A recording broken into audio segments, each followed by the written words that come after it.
Smocks are traditional apparels originally worn by chiefs from the north.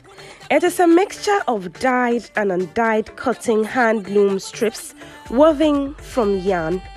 It is called Bungma in Dagbanle, the language of the Dagombas, and from whom it originated from in Ghana, though it can be found worn in Burkina Faso and northwestern Nigeria.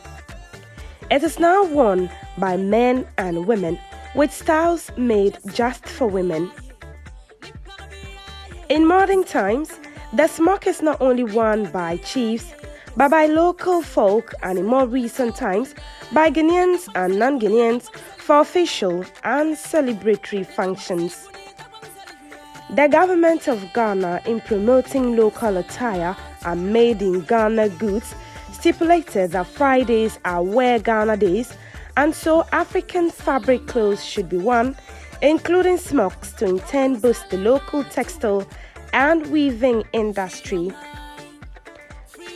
The process of smock making starts with the weaving of the fabric used for sewing the smocks with different colored wool and threads. This is hashtag GTV Breakfast on GTV. We're here to look at the process of making what we call in Dagbani Bungmahatani, the fabric we use in sewing our traditional smocks that is nationally and globally worn by Ghanaians and even Africans. So we're here at a center where young women are putting together these fabrics, these amazing fabrics, for it to be moved to the sewing point, and then it will be sewn into our smocks. We're going to be speaking to one of them and learn handwork is good because it will come to a state that they will not mind you, so you can't get anything from them. I came here on 14th March when Corona started.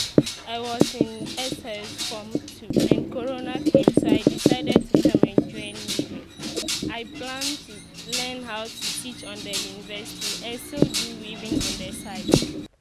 Smock weaving and sewing is a craft that's been handed down to generations in families, as most people grow up learning how to make smocks from their family, and families who make them are named smock tailors in various northern languages, just like conferring of names such as hunter, farmer, carpenter, among others, as a family's surname. Smock weaving and sewing has become a lucrative business in the north.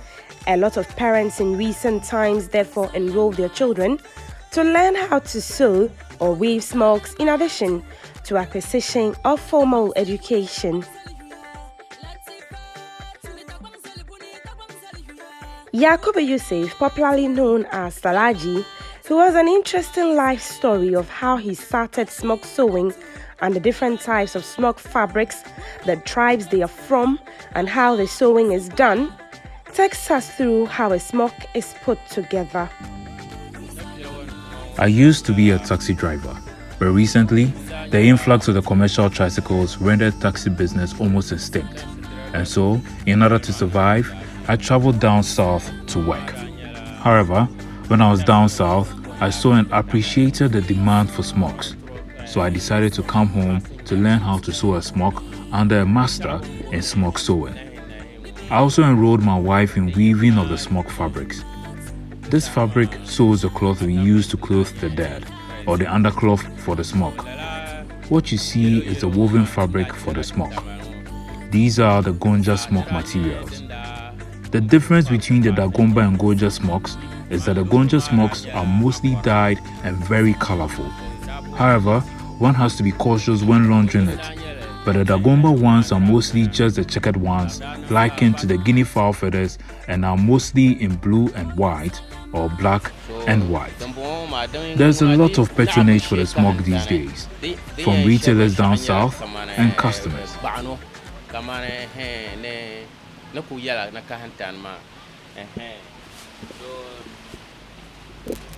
Yakubu Yusuf says the high cost of materials is tough to contend with, despite the global recognition for the smock and the good sales they make. Regardless of the profits we make, the cost of the materials are expensive. And so, though in recent times they are beautifully colored yarn that makes beautiful smocks, the cost of materials and lack of a factory is a bane on the business of smock weaving and sewing.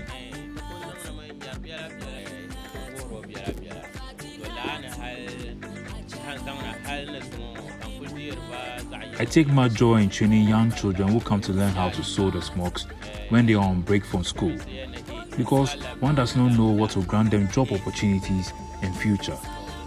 Therefore, handicraft is important. Our culture promotes this.